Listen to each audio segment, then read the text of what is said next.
तर राज्यात एकीकडे अशोक खरात प्रकरण चर्चेत असताना दुसरीकडे आणखी एका भोंदूबाबाचा पर्दाफाश झालाय। मी शंकर असून तू माझी पार्वती आहेस असं सांगून एका महिलेवर बलात्कार करण्यात आलाय। वसईतल्या स्वयंघोषित धर्मगुरू ऋषिकेश वैद्य विरोधात वसईच्या माणिकपूर पोलीस ठाण्यात बलात्काराचा गुन्हा दाखल झालाय। पुढील कारवाईसाठी हे प्रकरण पुण्यातील मांजरी पोलिसांकडे वर्ग करण्यात आलंय। दरम्यान हा भोंदूबाबा वसईतून फरार झालाय। त्याच्या शोधासाठी पुणे पोलिसांची पथकं रवाना झाली आहेत।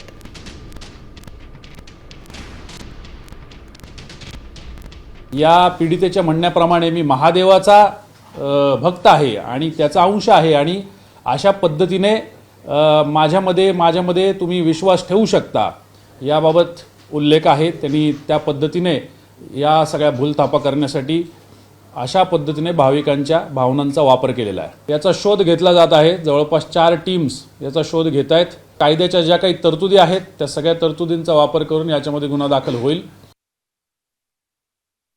वसई तालुक्यातील एका भोंदूबाबाच्या प्रकरणामुळे वसई तालुक्याचं नाव पुन्हा एकदा चर्चेला आलेलं आहे आणि ज्या ठिकाणी हा भोंदूबाबा वास्तव्य करत होता त्याच इमारतीच्या बाहेर मी उभा आहे।